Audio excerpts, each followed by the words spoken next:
Welcome back, everybody, to Heintz Sight, episode 22 for your Monday edition. Once again, your Monday edition as it's been for the last about 3 weeks now. But anyway, episode 22 here of Heintz Sight, guys. Thank you all for tuning in, taking time out of your Mondays. Or even if you're watching this at a later date, just thank you nonetheless, guys, for tuning in and everything like that. Hopefully you guys are having a good start to your week. Man, I don't know why. It feels like it's a Sunday to me. I don't know why, but yesterday was Sunday. I don't know. My days have been so out of whack. But nonetheless, guys, hopefully I can make the start of your weeks a little bit better here. We got a good bit to get into, folks. I don't know how long this show's going to be, but we got a decent amount to get into today. And quite frankly, guys, to start, this has been a complete waste of time. Now, unless you're a Packer fan, I guess, but I feel like even at the same time, if you are a Packer fan, it's probably been a waste of your time as well. Aaron Rodgers is reportedly going to play for Green Bay this year. Now, I would still kind of take that with a grain of salt. But nonetheless, though, he is supposed to be, people are reporting it, that people close to him, he's supposed to be back playing with Green Bay. He's kind of made up his mind. He's going to go back. What a waste of time this guy is. I'm sorry. I mean, Aaron Rodgers is a great talent, obviously, but all this stuff that he's not coming back at all, there's no hope for the situation. And then little do you know, just people close to him, yeah, he's going to come back. What a waste of time this is. Have fun, Green Bay, having him for one more year just to trade him the following year. Have fun with that. What a waste of time this situation has been. But obviously, if you're a Packer fan, you're very happy to hear about this. This is great news to you if you are a Packer fan. I don't know. The Packers might look completely different after this season. If Rodgers does get traded after this year, and if Davante Adams doesn't come back, I really don't know. Could be a very different dynamic in Green Bay, folks. I really don't know. But if you're a Packer fan, you just want to sit back, you want to enjoy it, enjoy possibly this last ride with Aaron Rodgers. But that was reported a couple hours ago today that he is going to be back. And, it doesn't really change much. I mean, obviously, if he wasn't coming back, Green Bay, most likely, I think it would be viewed as, okay, they're really not going to do much this year. Jordan Love's a question mark. We got to wait and see. But now with Aaron Rodgers back, this is definitely still a team that can compete for Super Bowl, clearly. They're still a favorite to win the NFC North. So, yeah, if I'm a Packer fan, I'm obviously very happy about it, for sure. But I don't know, maybe there's Packer fans out there who were kind of maybe hoping, if Aaron's going to get traded regardless, you might as well do it now, and get this thing going. I mean, if that was the case, I said that before. If you're going to trade him next year, you might as well trade him now. I don't really know what an extra year does, but his stock's at an all-time high, so I don't know. Nonetheless, guys, that was just a very quick report. There's really nothing else to dive into. It's just been nauseating to see and listen to, but whatever. Also, speaking of running a trade, Chandler Jones of the Arizona Cardinals apparently has requested a trade. He's not very happy with his contract. Now, this is obviously terrible news for Cardinal fans, for the Cardinals team, the organization. Chandler Jones has been one of the, in my opinion, I think he's been one of the most underrated defensive players in this league over the last few years, man. When the Cardinals traded him for the Patriots, when New England traded him to the Cardinals, what a steal that was. Chandler Jones has been obviously the best defensive player on that team, really. And he's been a sack machine, and they brought in J.J. Watt to pair with him, and now he wants out. If they trade Chandler Jones, that's a tough blow to that Cardinals defense. I mean, that Cardinals defense isn't really much anyway. Budda Baker's obviously, really the upcoming guy of that defense. Other than him, there isn't really anything solidified in that secondary. And then aside from really a Chandler Jones, a J.J. Watt, now there, I mean, Jordan Hicks, I like him, but apparently he's been kind of frustrated with his role as well. They did bring in Isaiah Simmons last year in the draft, who is definitely expected to take a much bigger leap this year, and they drafted Zaven Collins. So that's the thing. I mean, if you're trading Jordan Hicks, those are obviously going to be your two guys there on the inside. So it's not that the Cardinals don't have anybody, but this is a defense that isn't going to be a top 15 defense. I even think with Chandler Jones, it's probably not going to be a top 15 defense. I don't think there's enough there. But nonetheless, though, that's just going to hurt even more if you move him. Now, what could you get for Chandler Jones? I don't see them getting a first-round pick for him, but maybe they could get maybe a second or a third-round pick for the guy. I don't know. I don't know if the Cardinals have even approached him about his contract situation or extending him and giving him bigger money. I really don't know. But that's a big blow, though, for the Cardinals if they are going to trade Chandler Jones and move him. I mean, that sucks. I mean, I don't know. You're not going to get that production anywhere else. That's a big blow. I think that's worst case scenario right there for that team going into this season. But that's something, I guess, to keep an eye on. I don't know what it is. I mean, we see every year players are unhappy with their contract situations and they want traded or they hold out. We see it with a couple guys every year. So this year it happens to be Chandler Jones and it's happened to be Aaron Rodgers. Quite simple. But who knows? Maybe he won't even get traded. If the Cardinals were smart, they should definitely try to keep him around. I don't know. I don't know what kind of suitors there are out there. This was just reported, I believe, yesterday, that this came out yesterday, that he wasn't happy, that he wanted to be moved.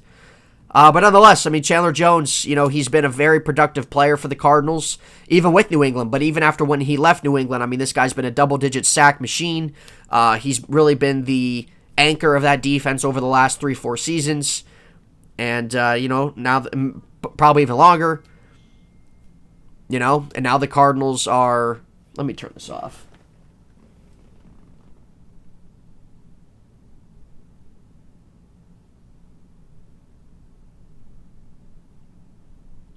Sorry, folks. Freaking people want to...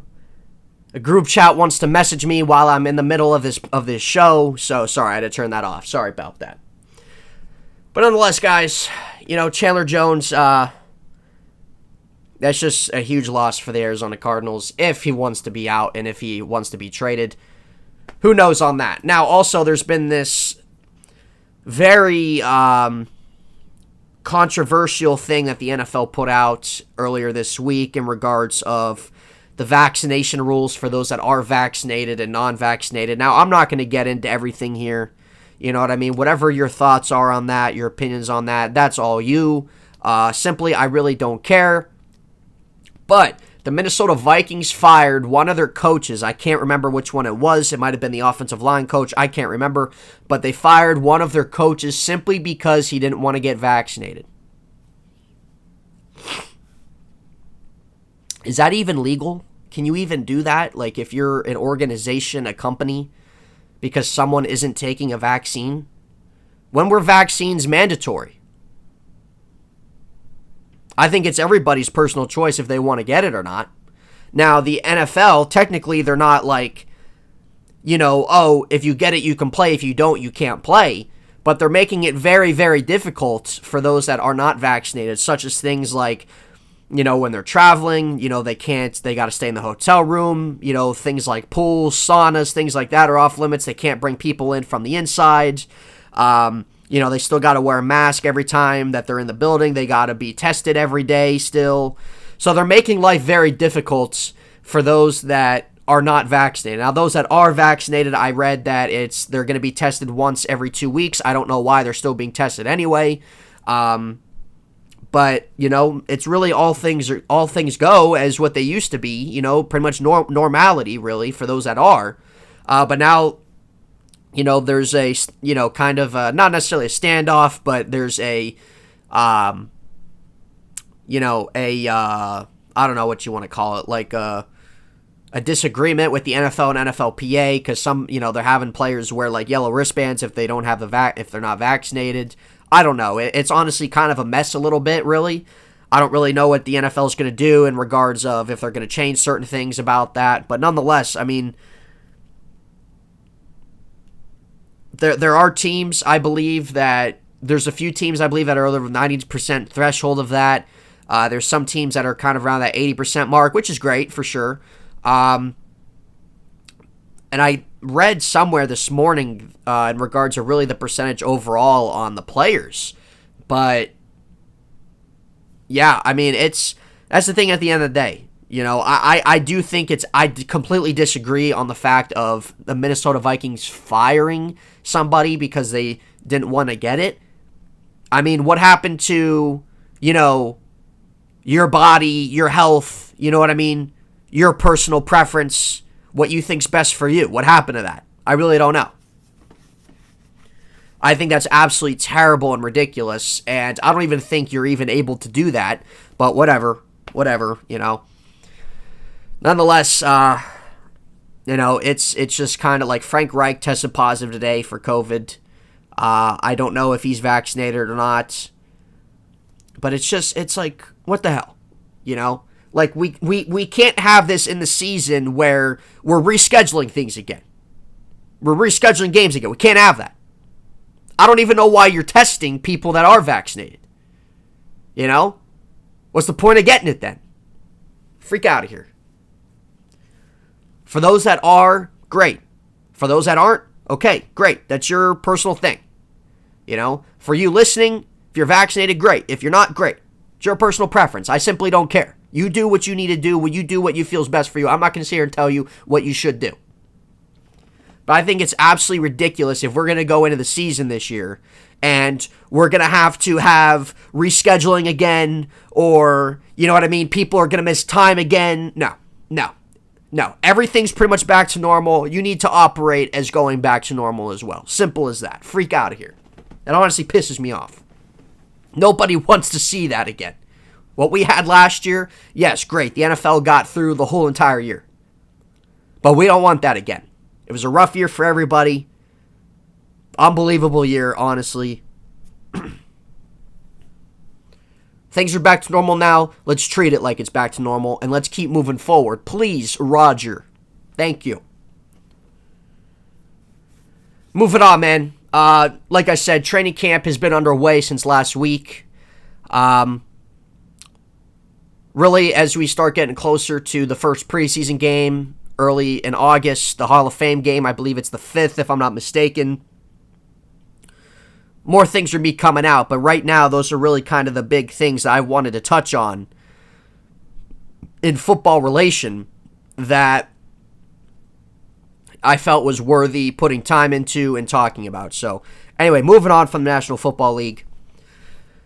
We got some news yesterday. Trade happened. Now, obviously, as a Pirate fan, I saw this coming. Major League Baseball. So we know the trade deadline is July 31st. That's coming up very, very soon. I believe that's next Friday.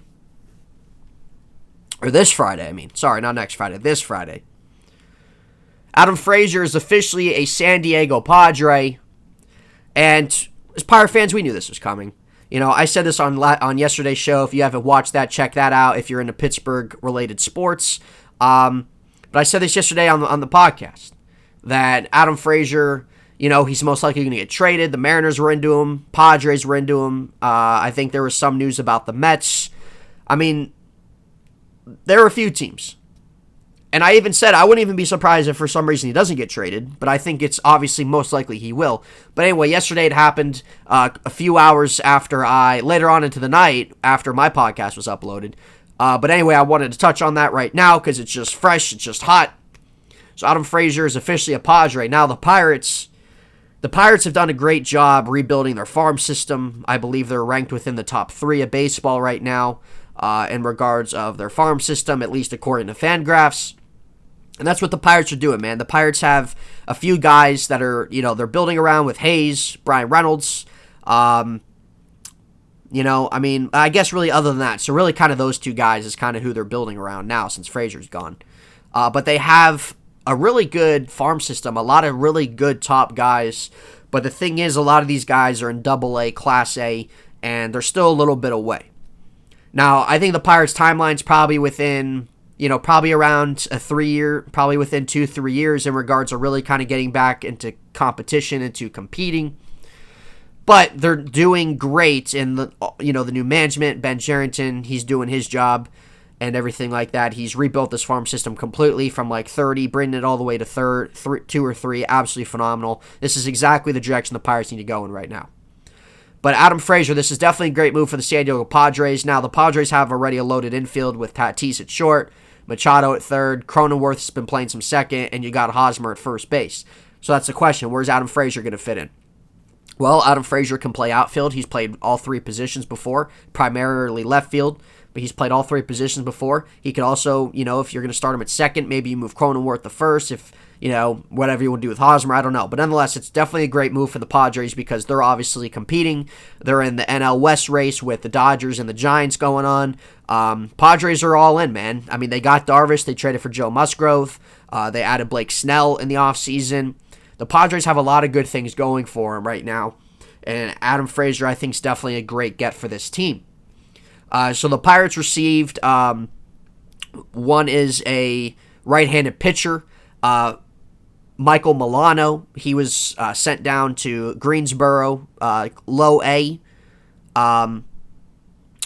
As of today, they got, I can't remember his first name, Lewinsky. He's an outfielder. He's having a pretty nice year in Double A, so he got sent down to Altoona. But the main guy was the Padres' number 5 ranked prospect. I can't really pronounce his name. It's like, but Marcano is his last name. Anyway, he was kind of really the big guy that the Pirates really viewed well. Now, apparently he did make the Padres opening day roster. He's only 21. He didn't really fare that well in the beginning of the year, so they've auctioned him back down. Anyway, he got sent to AAA Indianapolis for the Pirates. So Pirates just still loading up on that farm system, man, just trying to get all this young talent that they can get. And that's the thing, quite simple with you. They do. I mean, Nick Gonzalez, O'Neal Cruz, Quinn Priester, Tanaj Thomas. I mean, I can go on and on. I've talked about this on the Pittsburgh Sports Podcast. I'm not going to talk about it right now. But they're in the top 3 for a reason, and they've done a great job in regards of moves they made and who they've gotten in return, and trying to rebuild their farm system, get a lot of young talent moving forward in this rebuild. So, maybe 2-3 years, that's kind of, I think, the Pirates' timeline projection in regards to when they want to see themselves kind of start competing again. Padres are obviously in win now, and they got a great future ahead of them. Adam Frazier will definitely just be a great spot there in the lineup for San Diego. Also, there was also one other thing I wanted to touch on in baseball. What the heck was that? I don't know why I can't remember that. What was it that I wanted to touch on in baseball? I can't remember, but anyway, there's also Jose Berrios from the Minnesota Twins. He's getting some big talk from the Yankees, from the Padres, I believe. I believe I saw the Phillies, Minnesota Twins starting pitcher. He's getting some talk as well. I don't know what's going to happen with the Cubs. We've talked about this, I believe, last week. I don't know what's going to go on with Chris Bryant or a Baez or a Rizzo, Kimbrel. They're definitely going to make some moves. The Cubs definitely should be sellers. They aren't going anywhere this year, which I didn't think they would anyway. But, yeah, I mean, you got to move at least somebody if you're the Cubs, right? I think trade deadline's definitely going to get really interesting going into this week, and it's going to be very interesting once we start hitting Thursday, and especially on that Friday. But teams that are definitely going to be buyers, the Dodgers are always in on it. Red Sox will probably make some moves. The Reds, I could definitely see being a big buyer. They're right there with Milwaukee in regards of, the NL Central Division. Padres just made a move. They might not be done. I read that they're still looking into pitching as well. Who else could be buyers? I mean, we could see Tampa Bay. They just actually acquired Nelson Cruz the other day from the Minnesota Twins. That's definitely a big get for the Rays, getting a power bat like that and Nelson Cruz to bolster up the middle of that lineup. The Giants could definitely be. The Giants will probably be buyers in some extent. Not really sure what position they would want to kind of normally look at.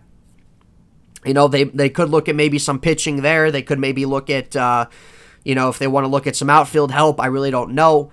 But Starling Marte's been in the mix in regards for the Yankees, the Phillies, stuff like that. So there's still a lot of names that are being talked about. Joey Gallo, Kyle Gibson from the Rangers. He could definitely be a big guy in regards to plugging him in the top of the rotation somewhere. Because obviously the Rangers are in a rebuilding situation as well.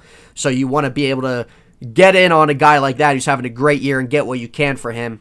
So it's going to be very interesting, man. I think the MLB trade deadline is one of the more funner trade deadlines in all of sports. It might be the best one, quite frankly, with you, because we know the NFL trade deadline, not a whole lot really happens in the NFL trade deadline. MLB, probably the most happens, or maybe the NBA.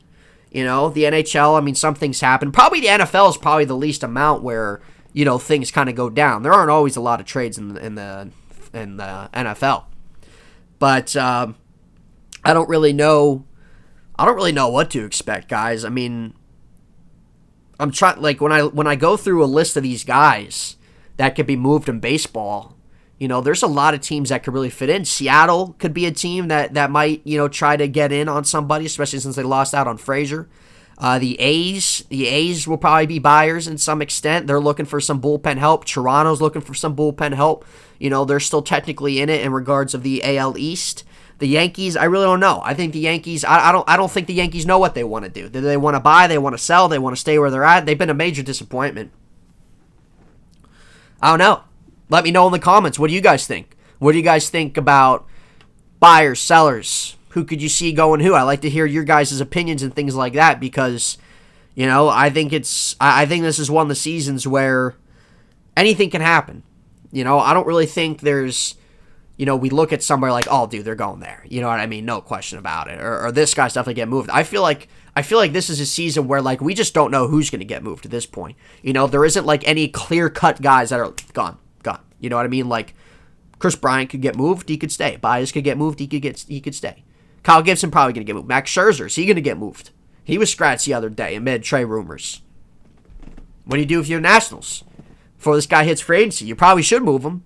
You're not going to win anytime soon right now, so you probably should move him.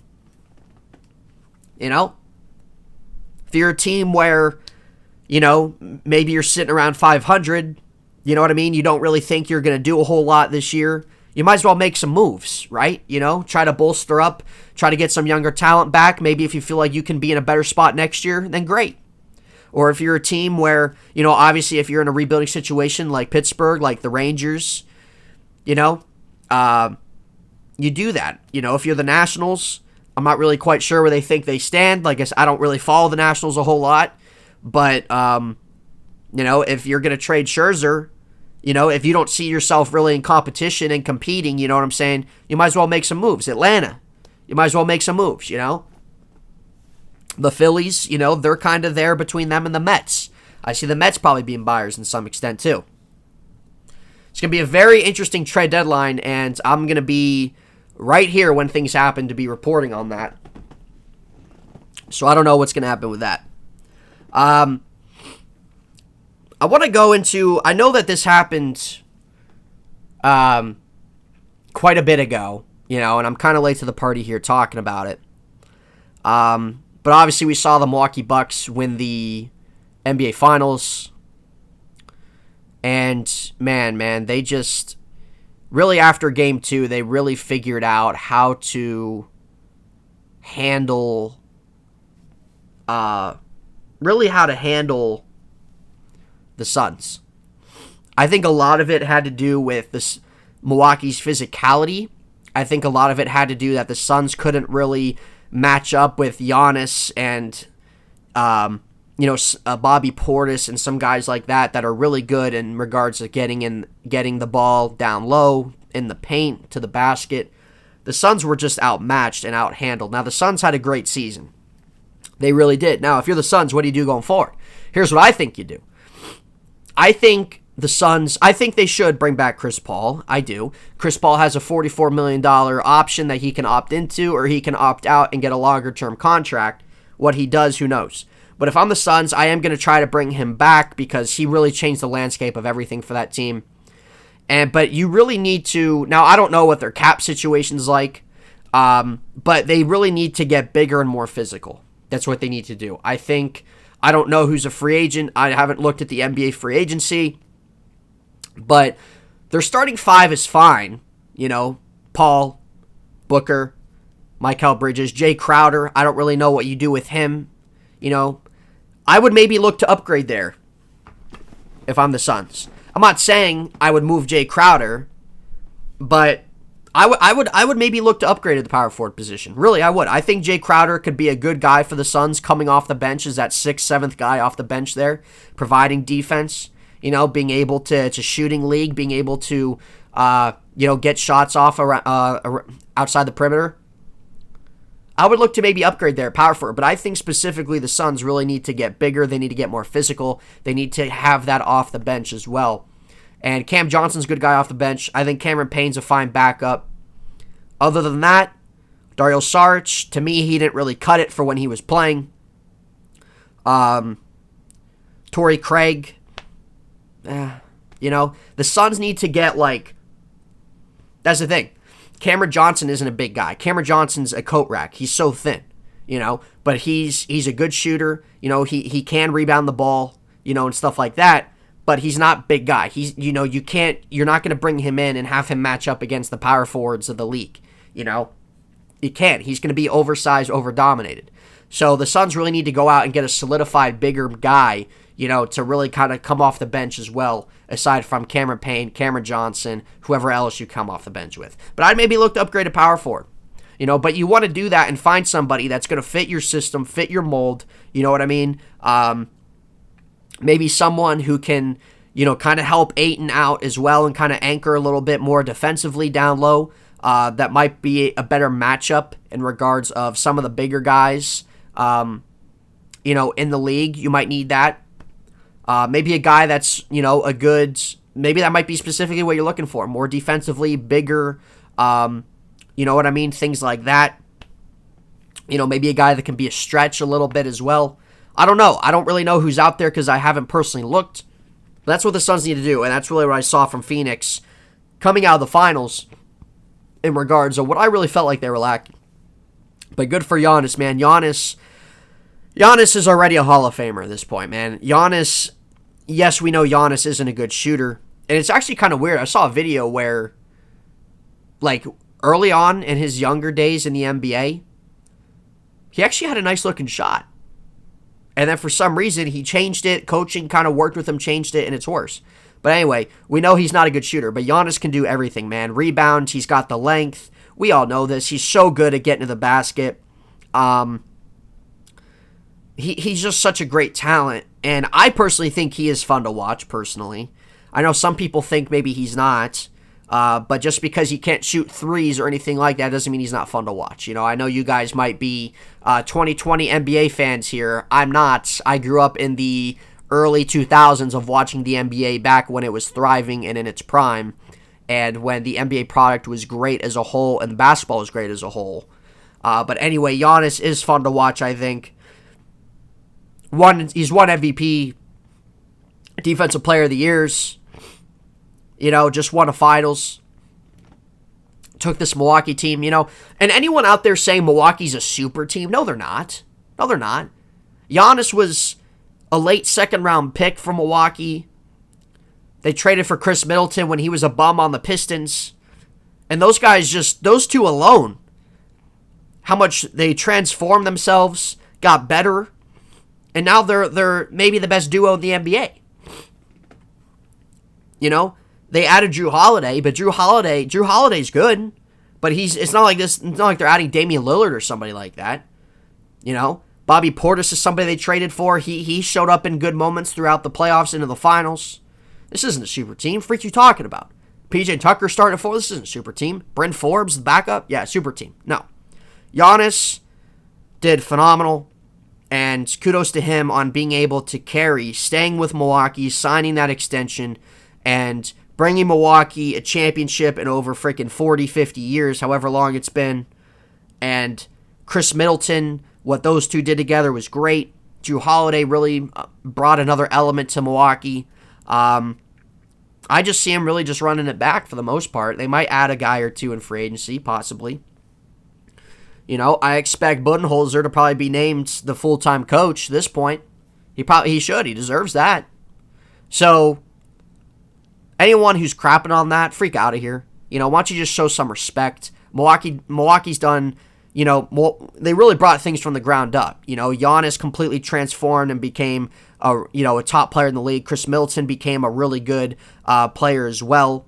And they've really just built their team from the ground up. They haven't been freaking trading for guys left and right. And, like we've seen, the Nets over the years, the Warriors over the years, all this other crap, the Lakers. No. Milwaukee, I think, deserves a ton of credit for what they've done as a team. And kudos on them on winning the NBA Finals. Last thing I'm going to get into on episode 21 here. I actually thought going into this, I was actually going to spend a lot more time diving into things, but I guess not. I mean, we're sitting at 30 minutes.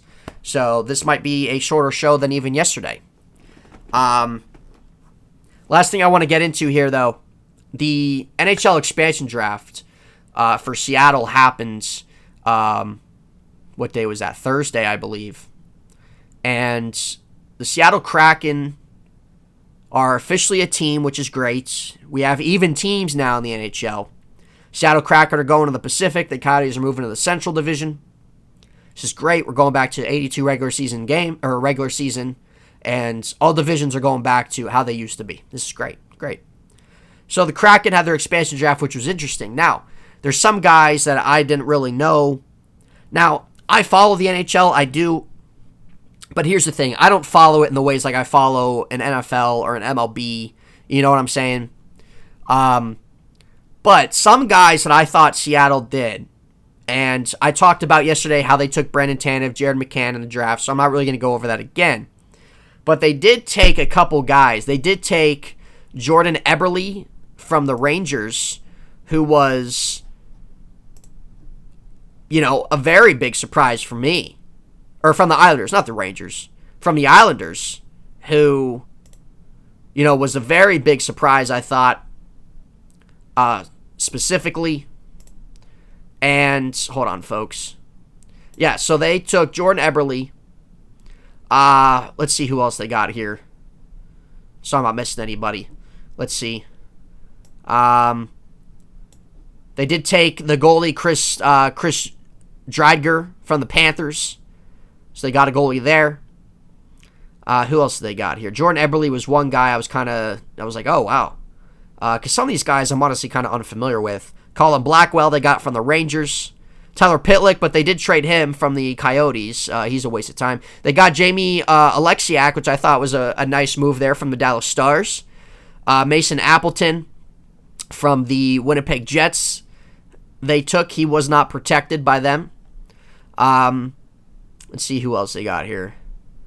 Adam Larson from the Edmonton Oilers. I think the Oilers are a complete disaster. They need to figure their crap out. Yeah, I mean, looking at some of these guys, and I was kind of reading on some of these guys, I really don't know if, I don't really know if this is something that we're going to see, like, with the Golden Knights, because when the Golden Knights drafted a few years ago, they were really right into the thick of things right away, right? They were, in the playoffs, Stanley Cup kind of team, really, and really since then, I mean, they've been a playoff team, really. But looking at this Kraken team, I like some of the guys that they did add. I like the Eberle ad. McCann, I think, is a good ad. Tanev, I thought's a nice ad for them. Blackwell, okay.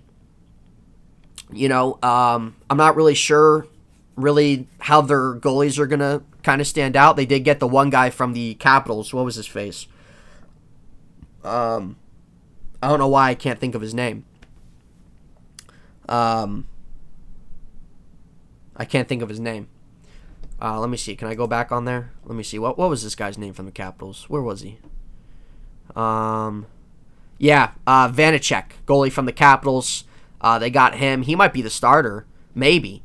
Will Borgen, they got from the Sabres. Yeah, so I mean, I like some of these guys they have. I think some of these guys, some of these are young guys that I think, we're going to have to wait and see. Some of them are wait and see, I think, on some things. I think some of these guys are going to get more of an opportunity on Seattle than where they were on the previous team. And they did have, a couple veteran guys, guys 29, 30, things like that. So I don't know. Looking at the Seattle team, I could kind of see this Seattle team maybe kind of being maybe around a 500-ish team, maybe. Maybe a little bit below. Now, if you disagree with that, that's fine.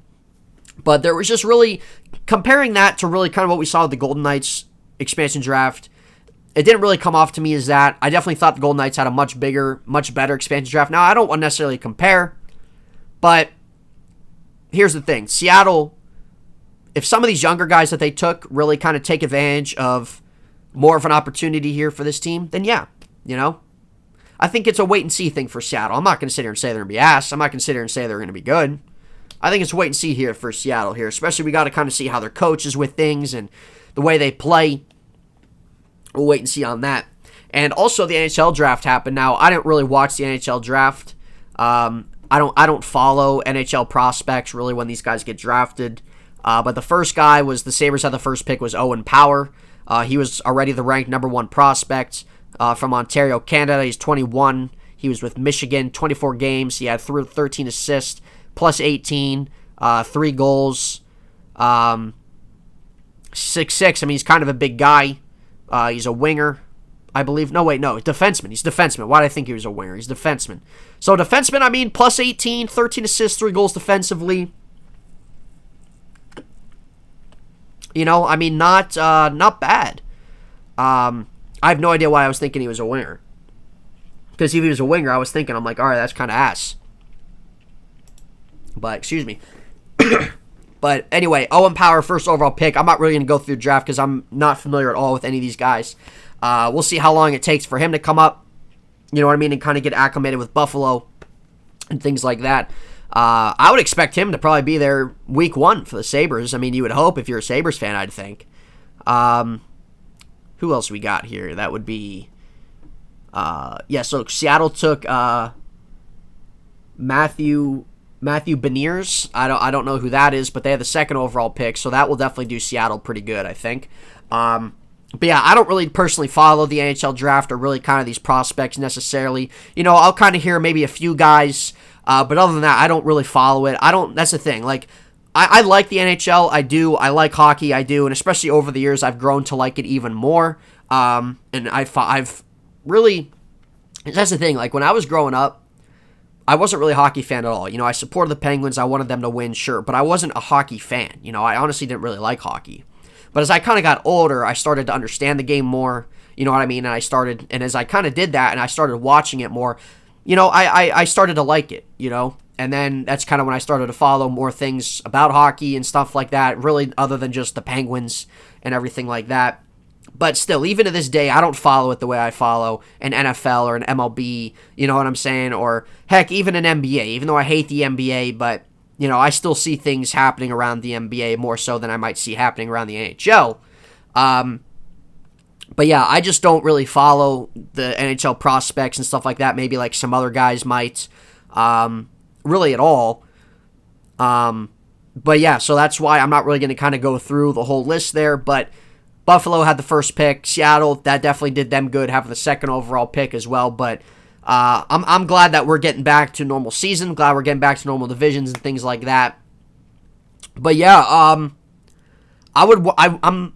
here's the thing. Like I said this on yesterday's show. I'm going on vacation next week. So episode 23, 24, it's going to be on Friday and on Saturday. I might try, if there's something that happens, I will definitely have something this week for sure. If there's anything that's worth talking about, I will. I know last week I did one on Friday, a little short 10, 11 minute video on Melvin Ingram signing with the Steelers, because that was kind of a big deal for us Steeler fans. So I did one on that. But if there's anything around, whether it's Pittsburgh related, if it's anything else around sports, stuff like that, I will have a video this week for that. So stay tuned for that, because I've been saying I want to, add more content through the week, which, especially as I've said, once we get closer to the NFL season, I'm going to be readjusting the podcast schedule, and we're going to be having multiple things of content throughout the week, which I'm very excited for. But, that's really going to do it here for episode 22 on In Heintz Sight. I actually thought it might be a little bit longer, but I didn't really necessarily go into detail, maybe certain things the way I thought I was going to. But yeah, I mean, I thought the Adam Frazier thing was definitely interesting to talk about. The NFL situation with their vaccinations and the vaccination situation, the Rodgers situation that we kind of got into, the expansion draft I kind of wanted to dive into as well. So, I thought we had some good things covered here and stuff like that, but those were the things that really kind of stuck out that I thought were, probably worth talking about on this show. But we're definitely going to get more things as well, as especially throughout this week, as the MLB trade deadline is coming closer. Friday, July 31st. I believe it's Friday. Yeah, it is Friday, July 31st. No, wait, hold on. Might be Saturday. I think July 31st might be a Saturday. Or maybe it's Sunday. No, July 31st is Sunday, I believe. I can't remember. My days are so out of whack, guys. Anyway, July 31st is the MLB trade deadline and stuff like that. So that is approaching. So there'll definitely be things coming out of that as we're still in training camp. And the first NFL preseason game is going to be coming up here in a couple weeks. So there's going to be a lot of things coming out and more and more in regards to training camp, things like that. So like I said, anything that might pop out that is definitely going to be something that I'd want to cover. We'll definitely have it here this week. But stay tuned as well for next Friday, Saturday for episodes 23 and 24 of In Heintz Sight. But anyway, hopefully you guys are enjoying your Monday. Like I said, enjoy the rest of your Mondays. Enjoy your week. And we'll be back here sometime this week with some extra content. So keep an eye out. Like I said, if you guys want to hit the subscribe, keep up with the channel, I'd appreciate the support, the thumbs up, because I want to keep reaching more sport fans as I can. And we can just have great sports discussion and things like that. It'd be a lot of fun. You guys can follow me on Facebook at In Heintz Sight. You guys can follow me on Twitter, Nate_Heintz, Instagram, Nathan_Heintz. Thank you guys so much always for your support. I always love talking sports here with you guys. Feel free to follow me on those things, interact, keep up with the channel, things like that. We'll be back here, like I said, sometime this week, extra content. Friday, Saturday will be podcast days this week, and we'll see, hopefully, if anything else breaks. So I'm looking forward to it. Looking forward to being back here talking with you guys. In the meantime, enjoy the rest of your week. We'll see you sometime this week. Stay tuned, guys. All right. We'll talk to you later.